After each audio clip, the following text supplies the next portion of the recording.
of a very famous monument you all probably know, Trajan's Column in Rome. Photographed on the left in the 19th century, and this is a very interesting monument. Not only because obviously it's basically 2,000 years old almost, but because in the middle of the 19th century, the thought was that this monument was going to disappear because of all the pollution that was already sort of in the air.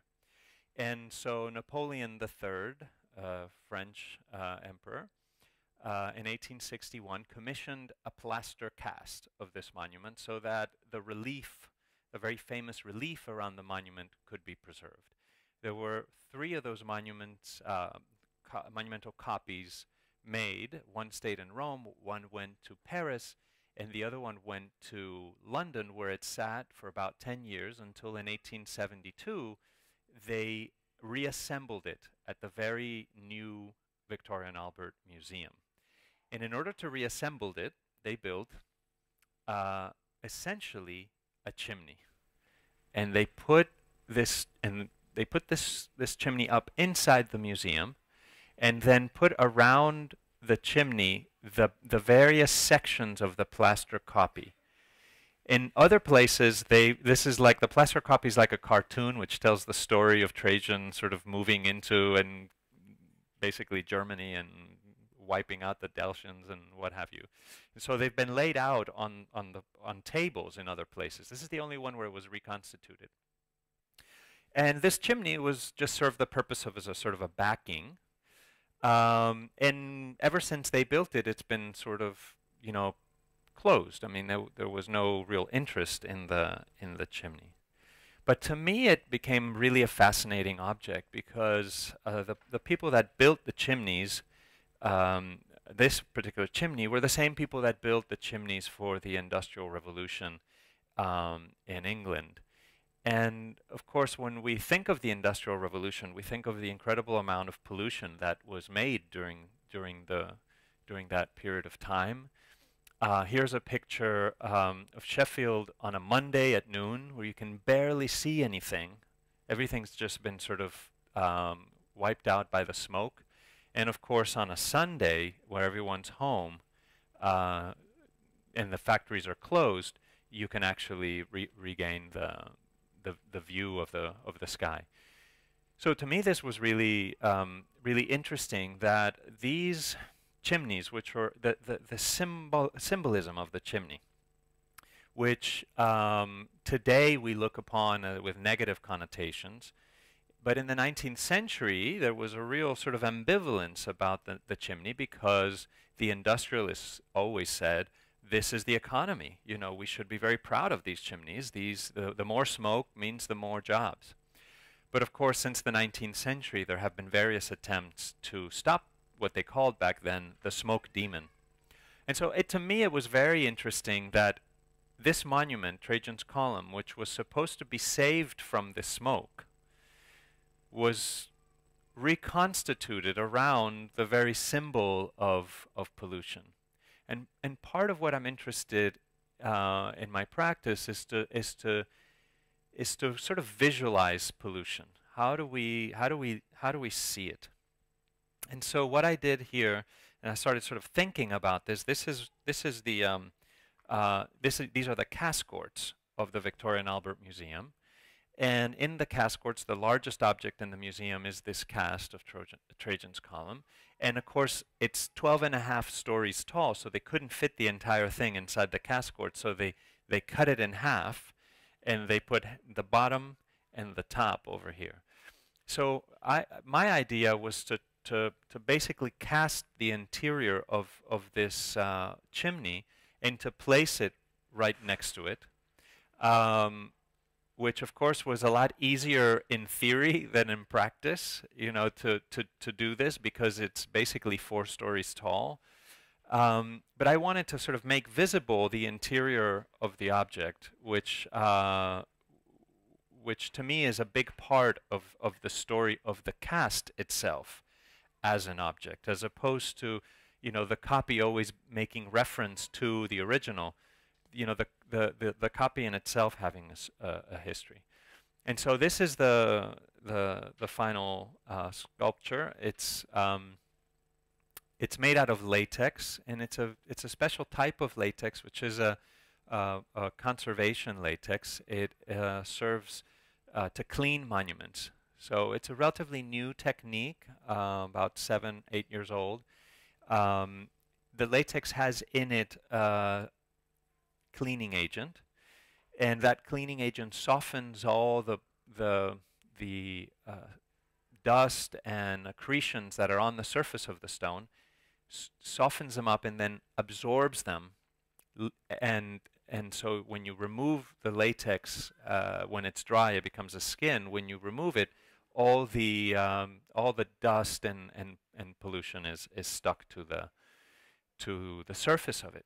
And you know, for me, it was very interesting because this is sort of like a reverse chimney. You know, chimneys are supposed to, you know, blow out smoke, but this chimney, because it was closed, it's the place that received all the smoke and all the dust inside the museum. Now, the museum today is a closed environment, but throughout the 19th and most of the 20th century, it was very open. I mean, not very open, but you know, they ventilated it by opening the windows, and so a lot of the soot from London's air came into this and other London museums. You know, the piece also has, as part of it, a mirror at the base, which when you approach it, you look down into, and so the column, in a sense, is brought back together. You know, the double split of the column is brought back together. And you can get the sense of scale, but you're sort of floating midair. Around this piece are copies of all, not all, but some of the major monuments of Europe. Like, for example, this is the Portico De La Gloria over here in Santiago in Spain. And there's others. You know, this over here is the Cathedral of Aix-en-Provence. There's a little bit of Westminster Hall stuck over there. Some tombs of famous kings and queens. So it's all replicas of, let's say, European history. And for me, it was very important to place within this space, which celebrates the history of Europe and of and the achievements of Western civilization, to place this object, which is in a way an object that invites us to reflect upon the constitutive externality, as Marx would call it, of civilization. You know, all those things that we do not put on the balance sheet when we sort of count what it costs to make something. And in particular, pollution. You know, we don't count that, you know, on the balance sheet. And for me, it's important because pollution is actually one of the greatest products of our civilization. We do not, we're not proud of it. We don't want to celebrate it. But I also think that it's sort of strange that we don't acknowledge its presence, and we act as if we can sort of make it disappear and replace it with something green, preferably a garden, maybe a roof garden, some sort of something environmentally friendly, which is all well and good, but in fact pollution doesn't just go away. Pollution is actually a very permanent thing, as I hope to show you in a second. And so here you have another image. This is looking down. It's a little bit disorienting, but you're looking down at the floor. And you see the sort of doubling up of the column. You'll notice that the column is a little bit cleaner here, and then it gets dirtier towards the top over here. And that's because the interior of the column has steps. The bottom is thicker than the top. That's how they built chimneys, you know, to make them, the brick gets thicker for support. But it was also the fact that at the bottom they could reach. So from time to time, there's a little door inside the column, which is how we got in. And they went in and sort of cleaned it up until that first step, and then the rest, you know, was dirty. It was super interesting because when I got in there on that ledge, well, there was about this much dust in there. And in the dust were pieces of glass from the ceiling, from the original ceiling, which was bombed out during World War II and broke down. Of course, they cleaned all the other glass around it, but that glass that was inside the column stayed, which was, to me, just a wonderful, discovery to have. I still have all those little pieces of glass. One of the things about pollution, again, is this, and for me it was a discovery, is that it lasts a very long time. In fact, it lasts much longer than a lot of monuments. Trajan, more or less, right, during the period in which he built Trajan's Column, it turns out that the silver mines of Spain, which is the reason why the Romans conquered Spain. They wanted the silver, and they used the silver to make money so that they could have currency and an empire. You need to have a sort of an economy. And so they conquered New Carthage, and they burnt so much wood. Apparently there was forests all the way from the south to the north of Spain. They burnt all those down. They turned these mountains inside out, and they polluted the atmosphere of the world in order to fuel these mines. And you can find that pollution in core samples in Greenland, still today. Now, when I calculated the distance between Spain and Greenland using my trusty Google application, I calculated 4,600 kilometers. That's a long way. But actually, so you think about, okay, well that must have been quite a fire burning over there. But actually, when you calculate the way the air really moves, it goes down to South America and then goes up and over. So it actually travels much, maybe 20-some thousand kilometers before it could have actually settled in Greenland. So that means quite a level of pollution, and I never thought of the Roman Empire as having that sort of reach, I thought of it as sort of contained within the Mediterranean basin, so to speak. But as it happens, they had quite a global reach.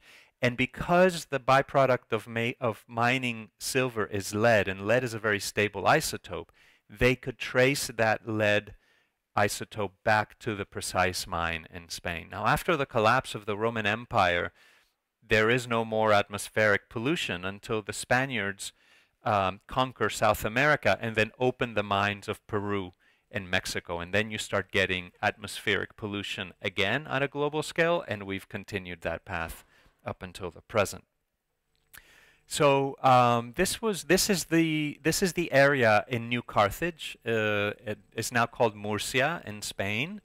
Maybe you know it as the place where flamenco comes from, because there's been mining here for millennia, and it's actually, as you know, mining is quite difficult. And when you come out of the mine, you're sad, and if you listen to flamenco, there is a lot of sort of deep crying and wailing and so on.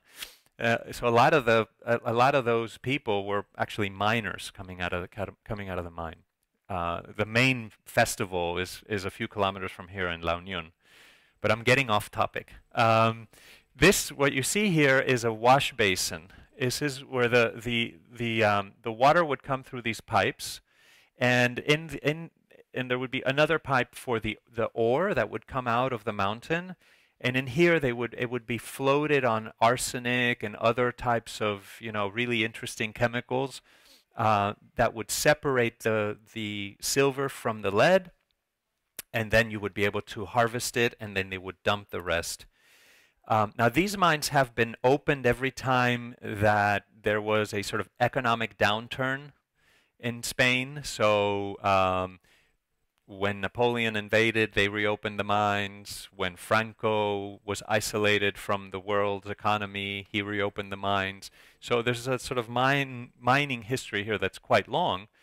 And you can see the landscape. It's like a moon landscape. The Romans with their aqueducts, they would pressure water inside the mountains, sort of explode them inside out. And sort of this is a reverse landscape. They've sort of turned the whole earth inside out, and nothing has grown there ever since. So this was a project where I went in there and did some transfers of this pollution that that remains in there. And there you see a little bit of that process. This is the peeling of the latex from those surfaces, and here you can see the final installation, which was a series of strips hanging from the ceiling. This is actually it was presented in Australia at the Tin Sheds Gallery. Australia has a very strong mining economy. They sell most of the coal that's burned in China is actually mined in Australia. So they're very dependent on mining and very interested in mining history. So they were interested in this project. And so here is, you know, you're having access in a way to a view of this type of pollution that is generated through mining. The pieces are hung from the ceiling, and then the wires come down to these chains that are that stand vertical, that are pulled up from the weight of the various casts, and it, you know, they sort of spread around the room, and so you walk between the various pieces of latex, and so that gives you a bit of a sense of it. It's not. I mean, the images are not fantastic. Some of these have hues of green, of red, of black. You know, of the various. You know, probably some copper and different things that were in the earth. So for me, it was very interesting to think of this also in relationship to architecture. I was trained as an architect, and in architecture, the monument is sort of the type of building that you think is going to last the longest. And not only that, but it's the type of building that when you see it, you think has lasted the longest. It's the thing that we inherit from the past that has the longest history. And so before the invention of art history and architectural history, it was very difficult to date a building. Like, how old is this monument really, right? And in many ways, the oldest monuments were the ones that were dirtiest, the blackest monuments. And so, you know, they'd build a cathedral, and a few hundred years later, it was pretty dirty. Now, in the middle of the 19th century, something began to change. You know, what happened was that you would build a new building, and very quickly it became black because it was, you know, surrounded by atmospheric pollution. And I became very interested in John Ruskin's discussion of this type of soiling on the on stones. This was the building he was most obsessed with. John Ruskin was a polymath. He was an art historian, art critic. He was a defender of the pre-Raphaelites, of John Turner. Very much an anti-academic. He believed that nature was the source of all beauty. So he was very interested in the natural transformation of things. And he discussed the layer on top of buildings as a time stain. And for him, stones were very important. The stones of monuments were very important. He wrote a book called The Stones of Venice, and which is basically a guide to Venice, you know, for architects. And he wrote in this book about these time stains. And he discusses the importance of the slow decay of stone. And he says something along the lines of, you know, we live such short lives. We're really only on Earth for a very short period of time. But we sort of incredibly can project our consciousness deep into time, forward and back. And we need help in doing that. How do we do that? He says, you know, one of the ways that we can do that is we can see the thing that lasts the longest, stone, sort of slightly turning into dust. That surface of the stone becoming dust is really important because stone comes from dust, and inside the mountains, you know, under pressure becomes stone, and then when you put it back outside, it starts turning back into stone, into dust. So you get this sort of deep geological cycle that you can see on the surfaces of stones. And he thought, of course, that was natural and that architecture should mimic that, and that the best architecture, this is where his leap of logic happens, you know. The greatest architecture for that was Gothic architecture. He thought that that's the most natural decaying stone. But he went around Venice and he took these fabulous photographs of Venice where you see the stone sort of really soiled in the Doge's palace. The Doge's palace, as you all know, is in Piazza San Marco, and it's the seat of government. It's where the Doges ruled the Venetian Empire for 1,000 years. It's a crazy governmental building because it's sitting right on the water with great confidence, with no defensive fortresses. Where in the medieval world, you think of the medieval time, it's always the castle with the fortress around it, right? The Venetians just had the sea. And of course, they had the greatest naval fleet to protect the Doge. But the British, of course, were very interested in Venice because they saw themselves in the 19th century as a naval empire too.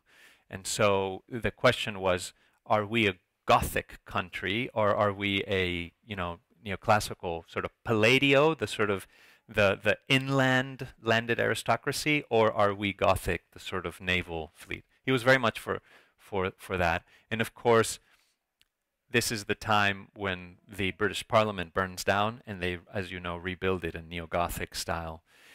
But anyway, when I went there, you know, tracing the footsteps of Ruskin, I found this building completely clean, you know, just totally totally whitewashed. And then I started researching this building and found out that basically every 10 years they power wash the building. And that just struck me as something very strange, you know, that this was now sort of seen as a necessary part of the care of monuments, to constantly remove this layer that for Ruskin was such an important part of understanding this as a historic object. So we've changed, you know, our understanding of what makes a building historic is no longer sort of dependent on the surface of it, having a record of that. And my suspicion is because we now no longer see that surface as the passage of time, but we see it as it just got dirty because it's polluted. And we don't like to see pollution. We don't like to see that because we feel that should be cleaned up. And in fact, if you read Mary Douglas, her famous book on pollution and taboo, sort of ethnographic study, she defines pollution as that which has no place in culture. So in other words, it's more than just like we don't want to see it, but we don't have a register for conceptualizing it. It's a dangerous thing, not only physically toxic, but also conceptually problematic, that we just cannot bring it into the ongoing workings of our society. And so therefore we have to be very careful. We have to push it outside of society. Now, of course, lots of different things can be pollution, you know, and different cultures ascribe different objects, people, moments in a person's life, you know, as pollution, right? Whether it's, you know, the rite of passage when you're a teenager, they send you out to go kill a lion, or, you know, what have you. or menstruation, also, you know, very problematic in certain societies. But anyway, so I just became really fascinated with this sort of ritual of cleaning, this cleansing of pollution, which basically just goes down into the water. You know, when they power wash it, it just gets washed into, you know, the fish eat it. And then they serve it as, you know, pasta con the black squid, you know, pasta of Venice. That's so famous. Um, Anyway, so I looked around, and it turns out that, you know, what gets cleaned the most is the surface. That this is what faces St. Mark's Cathedral Square. On the other side is a courtyard that tourists see, and in the middle is this sort of in-between corridor that you can't really see from the tourist routes, and so nobody ever spent the money to actually clean it. And so in it was a wall that had pollution on it that, you know, nobody could really date back. So it became really fascinating to me. And for the Venice Biennale of 2009, Daniel Birnbaum, who's here in Stockholm, asked me to do an installation. And I decided to clean this wall, make a latex cast out of this wall. Now, the interesting thing, and this is sort of a geek footnote in the whole sort of process, is this is a very important building for the history of preservation, because it is the first building in the world to have a museum to itself built. And in that museum are these windows over here. So by the 1870s, when Italy became its own independent country, one of the big projects of restoration was this one. It was very nationalistic, and they decided that a lot of these capitals and even the quadrifoil were decaying, so they had to be replaced. But everything that they removed, here you see a little bit of a change in color, for example. You know, some of these pieces have been changed. Everything that would be removed had to be placed here. So if you actually want to see the original Doge's Palace, you have to go inside these windows. What you're looking at is basically a 19th century replica of the Doge's Palace. And that to me is also very interesting, you know, because I said, when I removed this, I said, well, this is, you know, I'm removing a major part of your history, the last remaining dust of the building from the 19th century, possibly even longer. I would like to donate, you know, my work to the museum of the building. I would be honored if, you know, it would stand along some of the other original pieces of the building. And I got a very nice reply that said, thank you very much for your kind offer, but you can take your dust, and, you know, we don't want it. But to me it was symptomatic, you know, and of course I expected the response. But what this also tells me is that when we think of monuments as having a particular place, a very stable place, and that sort of stabilizes them in time. But in fact, when you start looking at monuments, they don't have a particular place. Like, where is the monument? This is a replica of the monument. The monument is inside the monument. So it's a sort of, you know, displacement. And, you know, my own work, in a way, also begins to displace the monument. So, you know, here's one of the tests that we made. This had to go through lots of laboratory testing and approvals because, of course, latex had never been used as a cleaning process in Italy, so it had to be shown that it would not damage the stone, that there would be no latex left on the stone, and so on and so forth. So we did that test is about that big. So, and then we got approval, and then we went in you know, covered the whole surface.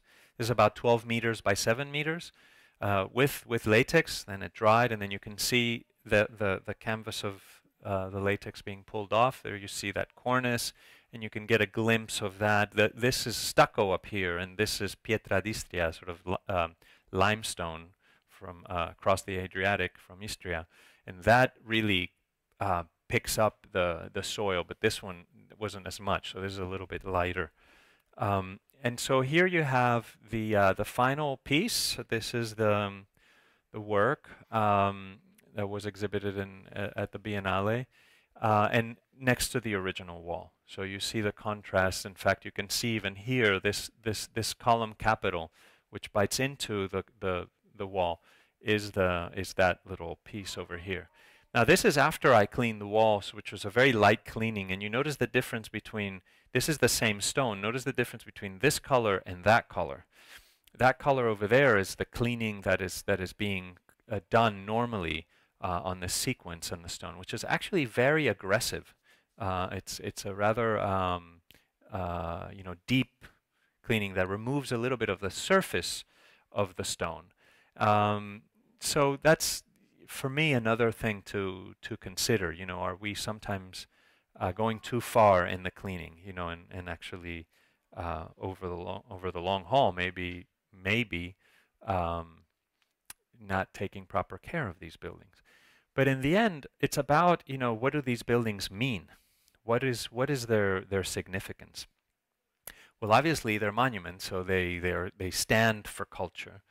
And by removing the pollution on the monuments, I think the pollution is everywhere, right? So, but when it actually lands on a monument, it takes something of the monument with it. I mean, it takes a little bit of that symbolism, that aura, and you can begin to see pollution, at least I hope, as a monument itself.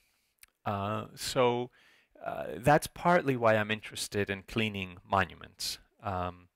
And here you have another version of this same piece, a little bit closer, but that's sort of some of that layer of pollution. So I mean, I'm taking you a little bit chronologically, right? I mean, starting with Trajan's Column and sort of going through the Roman Empire in the 19th century, as a little bit of a sort of history of pollution, in 20 minutes. But at least just how I'm thinking about it, and these pieces for me were really discoveries. I never sort of intended to I'm going to do a research project on pollution. I mean, I just was obsessed with that surface and wanted to clean it. But over the years, I've sort of, these pieces have sparked my imagination and my desire to learn more. So I've done a little bit of research on this, and found some truly amazing sort of footnotes of history that, like, Pittsburgh in the U.S. was called the Smoky City, and it was called the Smoky City because throughout the 19th century and up until the end of World War II, you couldn't see the sky in Pittsburgh. This is where all the steel comes from to build all the skyscrapers in New York, but also all the train tracks that went across the United States in the 19th century. I mean, this is a major heavy industry. This is like the Ruhr Valley, of America. And it's astonishing to think that at 11 o'clock in the morning you wouldn't be able to see the sun, and people, you know those colors that they used to wear back in the day where you could take, I wore one for my wedding. You can remove it and put a new one on. And they used to have that because if you went out for lunch, your color, would get black. So you'd have to, go back to your next meeting. You put on a new color so that it would be nice and white and clean. So that, our whole life is structured around that. Now, of course, citizens complained all the time about this. Since 1804 is the first citizen complaint about smoke, industrial smoke in Pittsburgh. That's a long time ago. Well, they passed some legislation, indeed, but they passed legislation to restrict the use of furnaces in private homes. But the big industrialists were exempt from that regulation because, of course, that was where the money for the town came from. When the economy collapsed in 1945, the industrial economy really in the United States went into essentially a service economy. There was no more smoke. There was, in a way, the problem went away by itself. The first thing that they did was to clean everything. as if the whole history of Pittsburgh was to be erased. The whole history of the sun not shining for 200 years or 150 years. And so you get these striking images. There's this whole photographic archive by the Allegheny Conference of the cleaning, very proud cleaning of every surface of Pittsburgh to bring it, is it and they really discussed it as, we're going to clean up the town, and we're going to have now we're really going to have a great city, a great economy. People are going to want to move here. It's going to be fantastic. And of course, that didn't happen. People left the city when there were no jobs, and the town was in the doldrums for basically still now struggling to be to sort of lift back up. So here's another striking photograph. One of the passageways through into the city, and they're cleaning from the top to the bottom, and of course all that was flushed into the rivers. So I was very interested in sort of the endurance of the problem of pollution, over time, from 2,000 years ago to the present. And this is actually, I'm sort of presenting it a little bit in reverse, because this is actually the first Ethics of Dust project that I did, which is a factory that was built by Mussolini's government in the north of Italy, in Alto Adige, in a place called Bolzano, a place that Italy got as a result of the Treaty of Versailles after World War I. And it was a part of Austria, the Austro-Hungarian Empire. So they actually spoke German, and they still do speak German over here. So one of the things that Mussolini did is he built this aluminum factory over there, and brought labor all the way from southern Italy to Italianize the place, to change the language to Italian, to have more, proper Italians in here. Because it'd been 20 years that this was Italian, and people still spoke German. Now, of course, aluminum, the reason it's the first thing we started recycling, these aluminum cans, is because it's the most polluting thing to make. And so I was very interested in this. It requires the most energy. And so I became very interested in this factory, which was being turned into an art hall and offices and things like that. So this was the Manifesta European Contemporary Art Biennial, and so they took the factory and essentially they started just cleaning it. And so you can see all the walls over here are painted white. They've already cleaned that, and they cleaned this surface, and they cleaned that surface. There's a little bit of dirt left over here, a little bit of dirt, and I said, wait, stop, let me clean this back wall. This is 12 meters by 12 meters. And so I went in and did that with latex. You can see here the factory clock. That's where they removed it, obviously. And this was some wainscoting that they had over here, so a lot of dust didn't settle on this. This was a leather, sort of a pleather, actually, a wainscoting that was removed, so that didn't have any dust. The dust was all sort of above. And this one I did in small sections. It was not a single sheet. About 175 small sections, so you can see the surface of it. It was quite a striking thing, and it was displayed right in front of the actual wall. So here you have the wall that it came from, that sort of pleather wainscoting, and then the surface of it set up on a scaffolding, the very scaffolding we use to make the cleaning. So this was very much about this history of pollution, but also in the place of pollution. And to me, this was interesting as part of the history of the place. Now they have a contemporary art museum, and the piece went into their collection. So contemporary art can also, I think, be about sort of historical reflection, obviously. And there you have another view of it. And here you have a little bit of a detail of this. So I want to use the last few minutes to sort of reflect a little bit on this idea of the monument and its relationship to culture. So how do we make a place for pollution in culture? I mean, I feel that unless we do that, we will have a very hard time actually grappling with the environmental crisis that we're in the midst of, because we can potentially imagine the technical solution to the problem. But as we know, culture is very important, because culturally, what we do is what determines, demand and, supply, and what we do, what is bought and sold, and so on. And you notice that now that gas went down, everybody wants to buy an SUV again. Nobody wants, electric cars. So, so how do we do that? So, most people think of culture as something that's there. In fact, preservationists also, we think this way. Culture's there. We get hired, we come in, don't worry, we're going to preserve it, we're going to make it really nice, we're going to put a little sign, everybody's going to understand it, it'll be beautiful, there'll be like, we're going to put a cafeteria over here, it'll be great, right?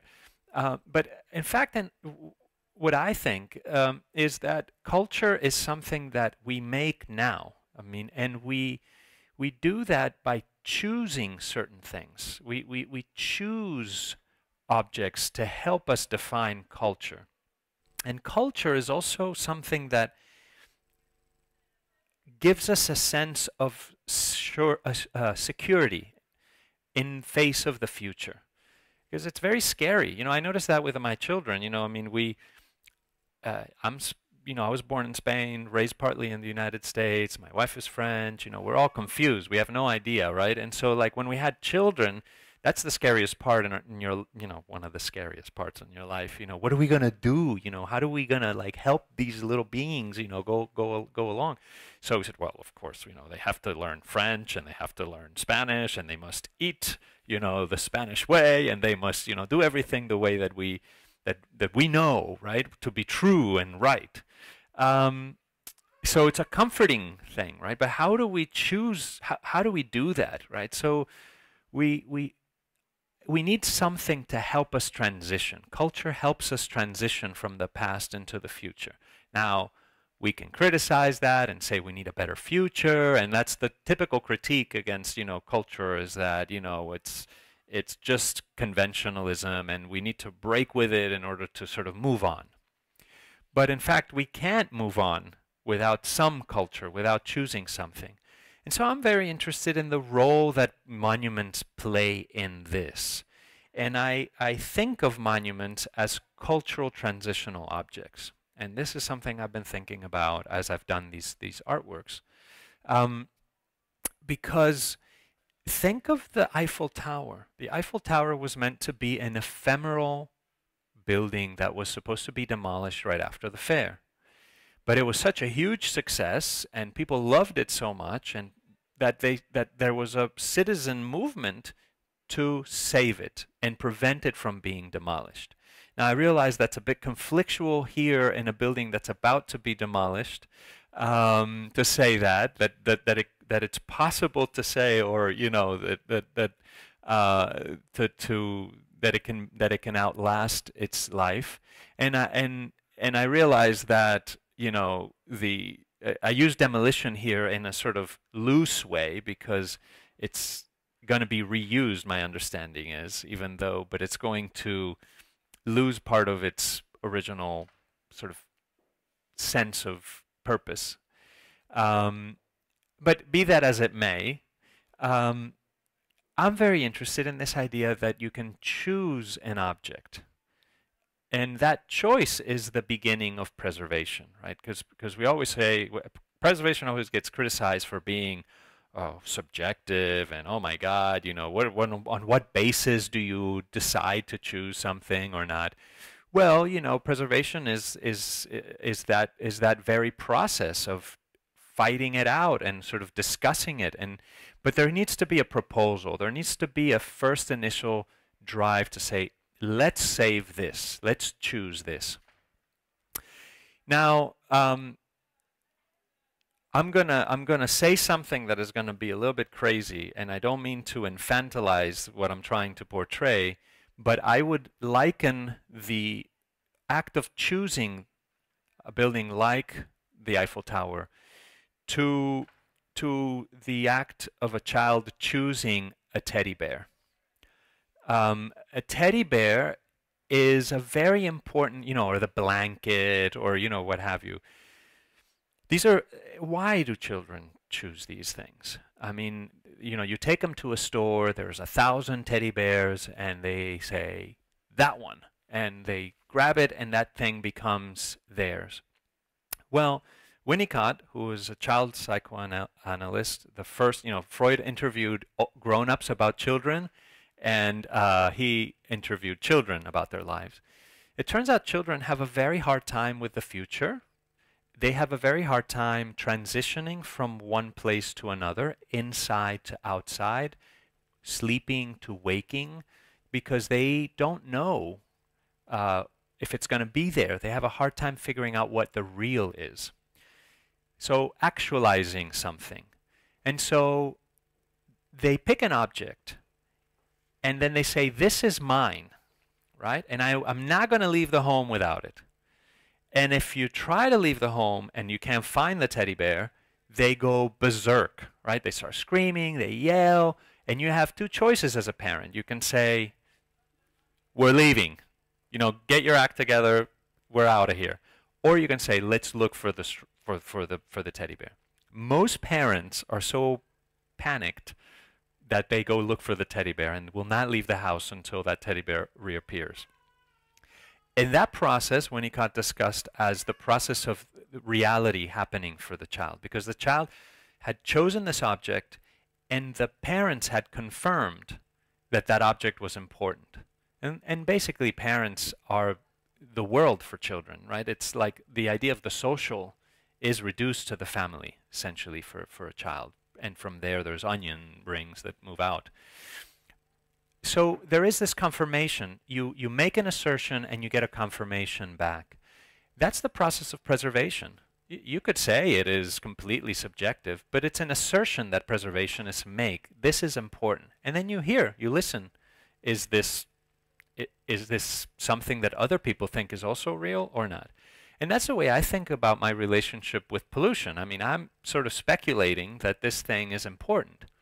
And so I'm putting it out there and sort of listening to what comes back.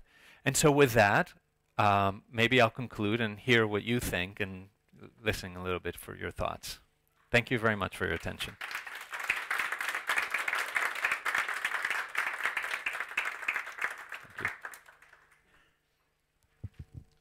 Thank you so much. I would like to start by asking a sort of general question of issues of preservation in relation to the situation we're in now in this building from the 1970s. How does the practice and discourse of preservation react and relate to the fact that the buildings that are now getting old are part of or constructed in modernism, basically, and sort of the idea of progress, the idea of anti-nostalgia, and all the sort of package that comes with them. How do you relate to that? Yeah. In preservation? Well, I mean, so it turns out that the buildings that are now becoming by the way, buildings are demolished all the time, right? Dirty secret, happens all the time. But all of a sudden, some people say, hey, wait a minute, don't demolish that one, right? That's when preservationists come in. And after a while, you say, no, don't demolish that one to enough of them that people sort of, they don't need to be told anymore. So they know, for example, a 19th century house or a castle, you know, we should be careful. But a building like this, most people on the street say, you know, what, that thing is an eyesore, you know, take it out of my sight, you know, build something nice. So the question for me is, when do preservationists say these things about buildings that nobody else has chosen before? When does this act of choice happen? Well, I think it's sort of curious that now buildings that are roughly 40 years old are being chosen. Because if you think of it generationally, people that are in their 40s are sort of beginning to govern the world. You know, normally you have 3 generations fighting it out to be in control. You have people that are, you know, well-established, fully powerful, still very smart, and in control that are in their 60s. You have people in their 40s who are, you know, ready to go and to push out the people in their 60s, right? And there's sometimes you have on a board, you know, somebody in their 40s, oh, that's a very young board member, you know, and or whatever, right? And then you have people in their 30s who are pushing on that, or in their you know, late 20s, 30s, where they sort of young guns trying, you know, desperately to say, but wait a minute, I'm smart, I'm here, I know what I'm doing, you know, why can't I go have control, right? But people in their 40s are pretty like, yeah, I know how to do this, right? And typically, if you look at what people have chosen, it's been the things that were around when they were children. You know, it's like, that's the way it is. So if you look at what was being preserved and argued for in the 1970s and so on, were things of the 1930s, that people were born in the 1930s. We're looking back at when they were born and saying, hey, but wait a minute, we're demolishing all these beautiful modernist buildings. You know, so there is that generational thing. So I'm really glad you asked that question, because that also plays a huge part in this idea of choice and culture. Culture is not a homogeneous block. It's not this one thing. Culture is a conflict between people and between generations. Nobody's culture. Nobody would say, oh, Swedish culture right here, you know, like, right? No, nobody says that. But yet, if you start talking to a lot of Swedes, you sort of get a sense of Swedish culture. It's sort of intersubjective. But at the same time, think of, for example, the way you relate to your telephone, your so-called smartphone. You love it, you open it up, you got all the fancy apps, right? Think about the way people in their late 60s refer to it. You know, well, this thing's so annoying, you know, like, type's too small, and like, you know, right? So there is a difference in the way we relate to the same object that comes from our own baggage. And we might be part of the same culture, but generations do matter. So I think the thing for me is, okay, well, what really matters to our generation? Or what really matters across generations? Because ultimately, that's what a monument should be about, or that's what it's traditionally been about, at least in the 20th and 19th century. It's about intergenerational issues. Like, there should be equity among generations.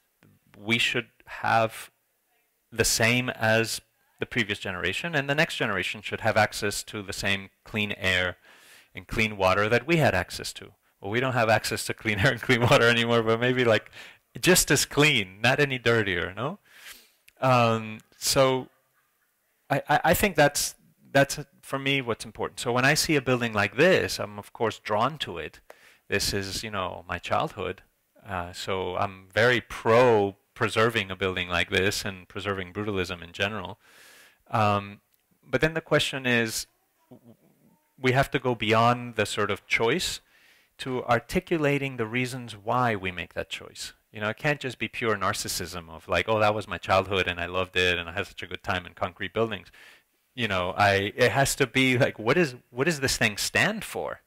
And do I really, you know, subscribe to that? And so there we're tied to the questions of history and meaning that I think are really important part of the work of preservation. You know, you can't just sort of willy-nilly say, I think let's preserve it because it's beautiful. I think one of the nice things about buildings like this is that it's very clear they're not beautiful. Nobody's arguing. Nobody's saying this is a beautiful building, right? So the reason why we would want to preserve it would be another than sort of aesthetic refinement and sophistication.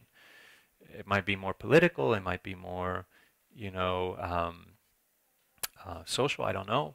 I would have to, you know, learn more about this building. But certainly in other places where brutalist buildings are being preserved, the discussion is not about beauty. You know, whereas in the past, you know, preserving Trajan's column, it was about beauty. It was like, this is one of the most beautiful things that humanity has ever done, right? And that's why, in my case, you know, I wasn't so interested on the beautiful part of the object. I was interested in the interior because I was trying to make a different kind of argument about that object. I don't know if that sort of, I use the question as an excuse to just ramble on. So, okay, thank you. Yeah. Anybody? Thank you for the talk. It was really interesting. I just wondered, with these pieces that you've shown, this is really loud. With these pieces that you've shown, it's already a chosen object or a monument. The buildings themselves are already protected and preserved. Yeah. But have you ever thought of maybe using a cleaning on an object that is maybe not thought of, something that could be preserved as a statement for perhaps making people want to choose it, kind of as the other way around? Yes, yeah, I have thought about it. I've done a few works which I haven't shown here of buildings that have been demolished, you know, before they were demolished. But it's a little different. I mean, I think that. Well, let me ask you this: why would you want me to do that? Because I think for these pieces in the Victoria and Albert Museum, the people who are visiting and seeing this work, they're already interested in a preserved object. Mm-hmm. But I live in Glasgow most of the time, which is a city that's hardly been cleaned. Right. And there are buildings which are, people would not think as special, but only if you knew about them. Right. And they could be demolished, and I just wonder if it could be more of a way of Well, questioning so here's the thing. So what I'm hoping people will go away with, the monument and the preserved monument is a way into the problem of pollution for me. And so I'm not, these objects are indeed protected, so I don't need to worry about that. But what I want people to think about is, as they discover those objects that are protected, to think about, of course, the duty of care. Like, we need to care for these objects, and one of the ways we're caring for them is to clean them. But what are we doing with what's coming out? What are we cleaning? What is this stuff that we're cleaning? Shouldn't we consider that also as a monument? So the fact that I'm working on buildings that are preserved helps me, I think, I don't know, I mean, it's just, everything is sort of like tentative, raise the question of, can we think of pollution as a monument? Is it possible to think of pollution as a monument? Crazier things have been landmarked, by the way. The night sky is landmarked. That's completely crazy. I mean, like, how do you do that? I mean, it's just, you know, wave a wand and landmark the sky. But of course it was landmarked because of light pollution, because people in cities can't see the sky. And they realized that, hey, wait a minute, you know, maybe after a while nobody will be able to ever see the sky because there'll be light burning everywhere. And so they said, no, certain zones have to be protected from light pollution. So, you know, it is related to the problem of pollution in the terms of the night sky, but it's crazy that we landmarked it, you know.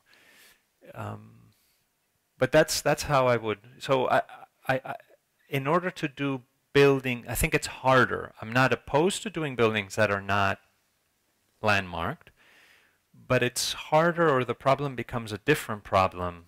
The dust means something different. um,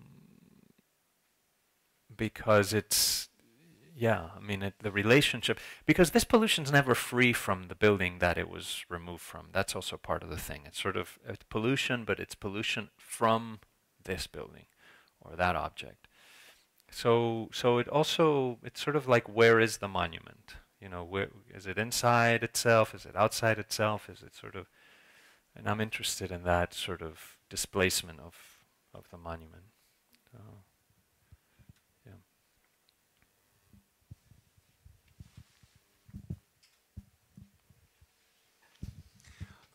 Thank you.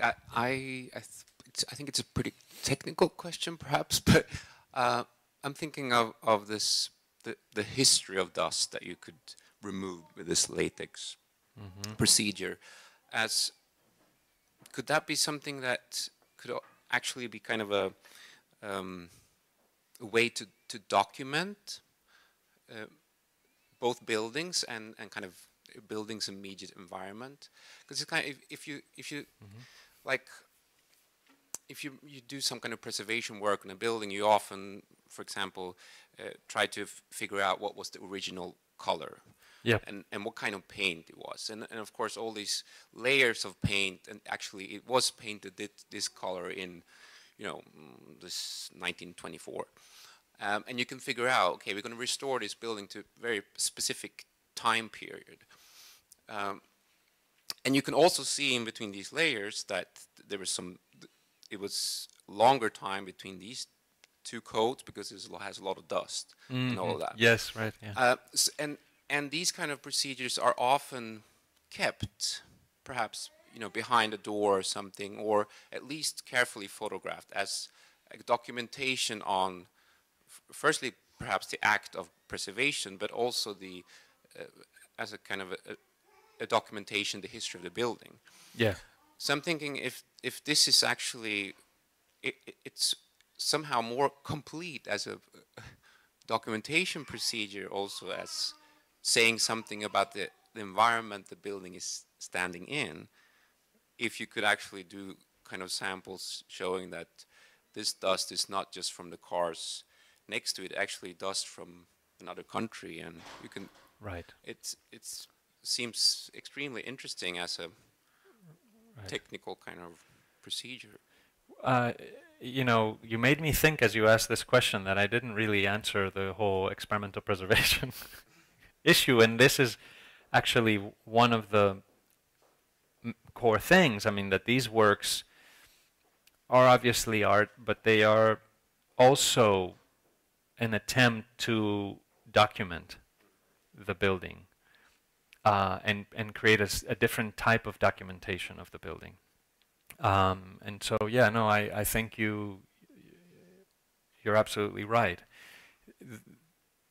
What I think is that in order to do that, we need, in a way, a different history, because the documentation is always done to fit into a framework, historiographical framework, that is searching for, like a dog searches, you know, or when you're looking for truffles, you know, it's like you're searching for something you know you want to find.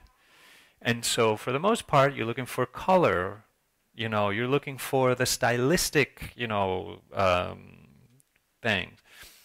So nobody's really looking at, wouldn't it be amazing if we had a global map of pollution, you know, like, where is it coming from? Like, not just these sort of abstract, you know, wind pattern things that sort of so crude, like the data that we have on pollution is so crude.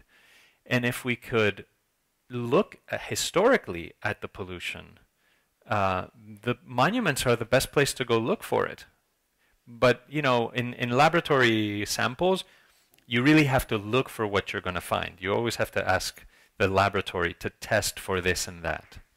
So we would have to be testing for certain things. And also, pollution is, by its nature, very difficult to trace. I mean, the whole thing about the Roman mine is pretty amazing, because for the most part, you don't really know where it's coming from. So, that's sort of like the ambition. A very big ambition would be that we would start using paying attention to the layer of pollution as part of history. And that may be the way to find a place for pollution in culture, is through historical sort of record. So, yeah. Thank you so much for that lecture. It was super interesting.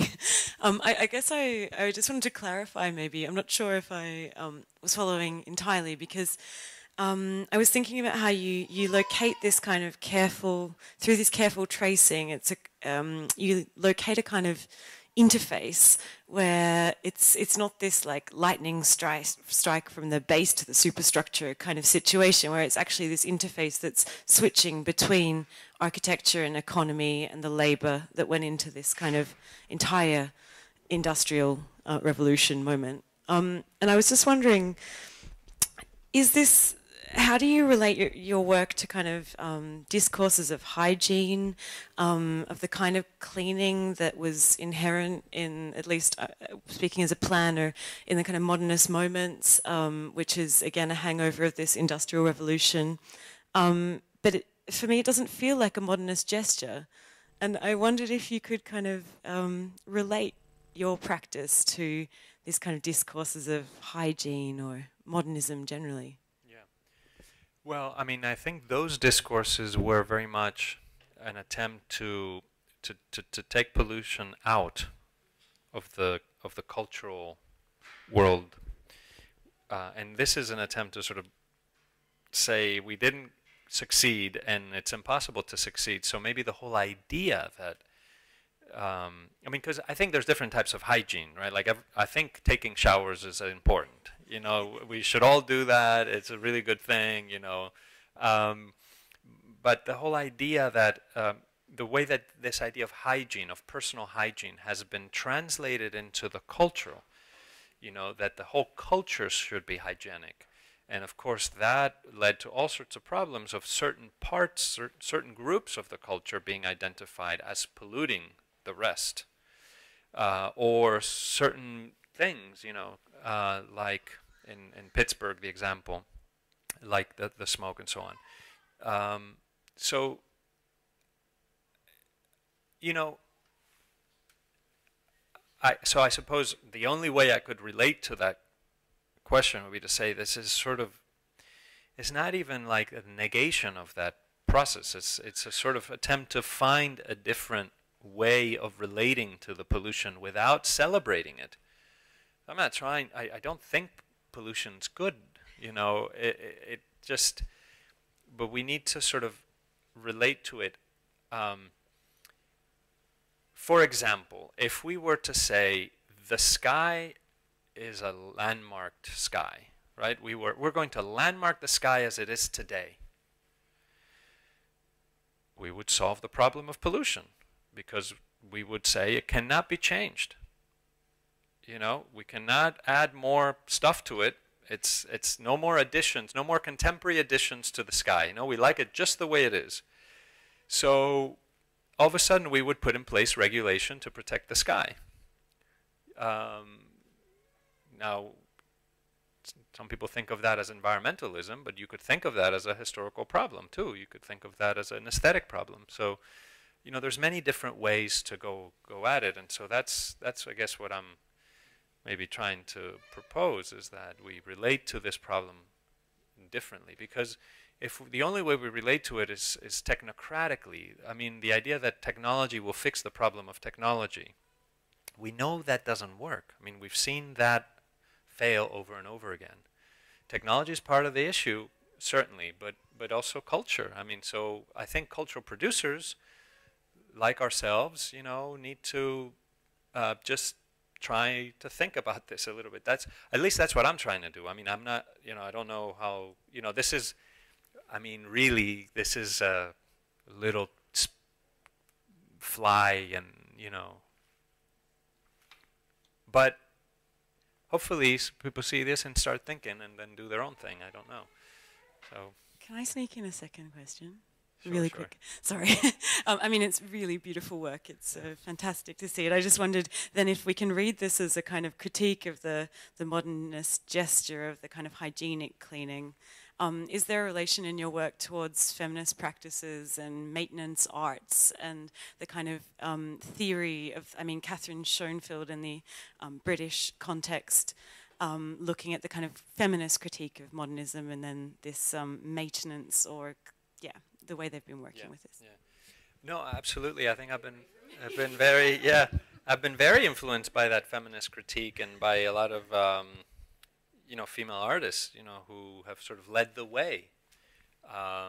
Like, I mean, certainly Ukelis, you know, with her work on cleaning and maintenance, and was a real discovery for me, you know, and, whoa, sorry, I guess yes, you have to point this. Eva Hesse, obviously, you know, is also a big influence for me. So, yeah, absolutely.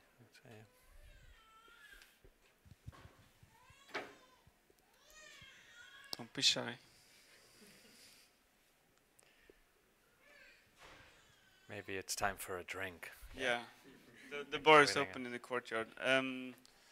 Thank you again, Jorge, for coming. I forgot to mention that you're also a scholar on these issues at the Columbia University. I sometimes forget that too, actually. And an editor of a journal called Future Interior that you can find in the library up until tomorrow, until it's moved to the main library. Yeah, sure, one question. Jonas. No, I just got a little bit interested in the idea of these monuments then that are sort of buildings that are not allowed to die, in a sense, and the latest or the latex that you are taking off and make art pieces of. Do you actively try to place them in art museums then, which are sort of buildings that are not allowing things to die either, and are basically creating new monuments of is that one of the or the active act of it, rather than to do, if you are doing like group shows and stuff like that, the pieces are basically disappearing afterwards, or I guess. Right. You know, I don't actively try, although I probably should. You know, but what's been interesting for me is the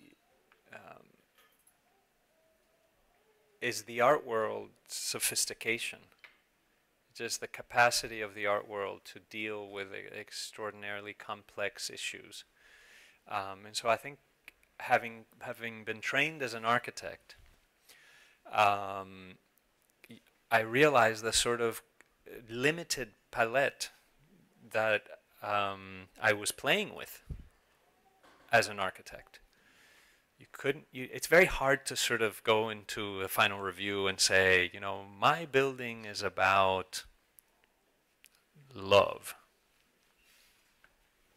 You know, I'm trying to express the notion of love through my building. You know, so I think the art world is just a lot, has the capacity to deal with a broader range of issues. And as I practiced and did these sorts of things very much as a preservation architect, you know, cleaning stuff, what I was doing just didn't really register within the architecture world. There was no sort of mechanism, intellectual mechanism for, you know, framing it. And so I, you know, I think, you know, these institutions are important.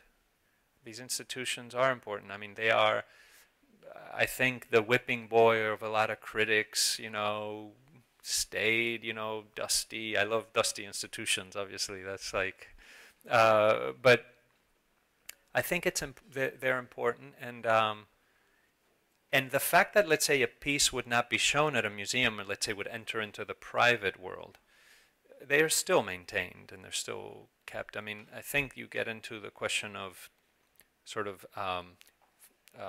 you know, value. Like, how do you translate cultural value into sort of economic value? That's something that in the art world is always a concern and an object of discussion.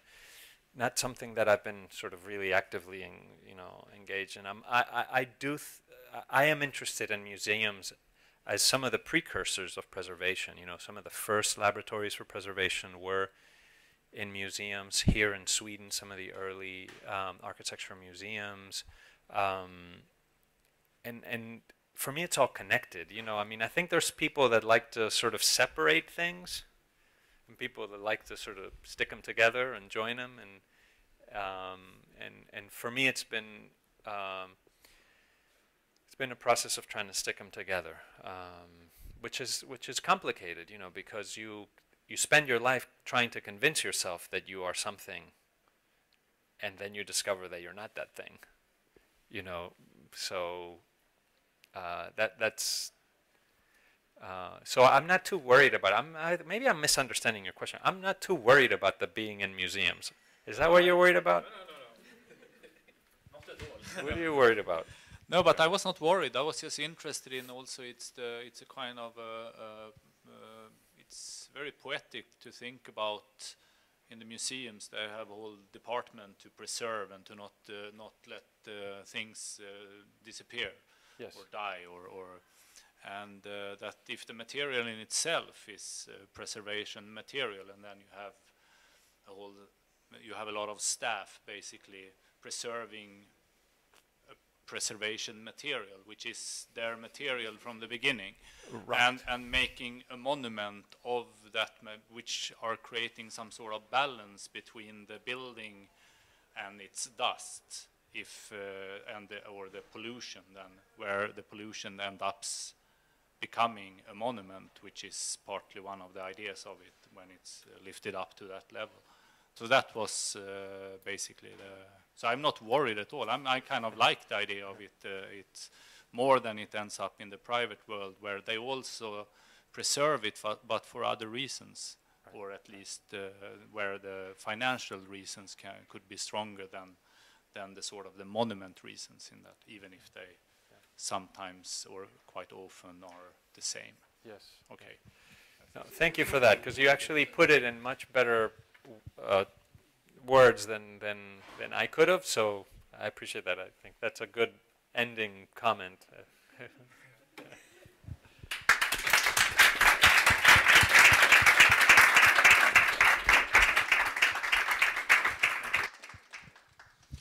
Okay. Have that beer and see you in a new building in a new context another time. Thanks.